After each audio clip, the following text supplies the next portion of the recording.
Anonymous versus the KKK is a phrase I never expected to shoot forth from my speak hole, but now I have, so let's talk about it.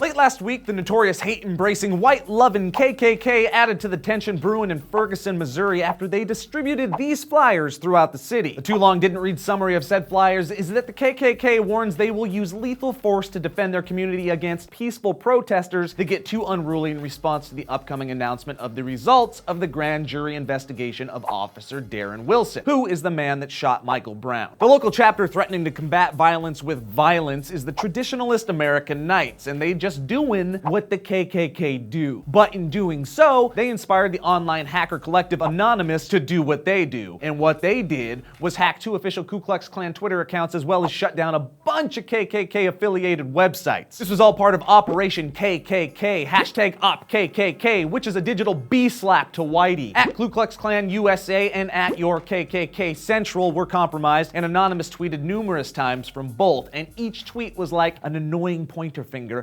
continuously tapping the unhooded forehead of an exposed racist. Part of this cyber war included tweeting out personal information like addresses and jobs held by KKK members, and an announcement is set for later today from Anonymous on the hacked Twitter accounts, so stay tuned. Now, as much fun as it is for me to watch a hate group get diddled by the digital exploits of online vigilantes, it's important to point out that all of this is because of the atmosphere in Ferguson, where violence really could erupt if Darren Wilson is not indicted by the grand jury, which seems to be the outcome most people are expecting. As a result, gun sales are skyrocketing in the area, numerous businesses are boarded up, and everyone is on edge. And even though you think your actions come from a good place, KKK, it never really helps when you rear your ugly hooded heads. Now, I think it's important to point out that many of these protest groups are gearing up to actually peacefully protest. This includes a group in St. Louis that laid in the streets and drew chalk outlines around their bodies this weekend. Protest leader DeRay McKesson said, "This is a mature movement. It's a different movement than it was in August. Then it just had anger, justifiable anger. Now we are organized, we are strategizing, we are going to bring our message to the power structure." Other groups hope to quell the violence before the violence even starts, but that will be easier said than done. It's a powder keg down there, and there are just too many people that are willing to provide a spark. But you guys, weigh in on all of this stuff down below. What do you think of the KKK flyers, the Anonymous response, and the situation in Ferguson? Let us know your thoughts in the comment space. We'd really appreciate it. I'm Joe Beretta. Thank you for listening to my words.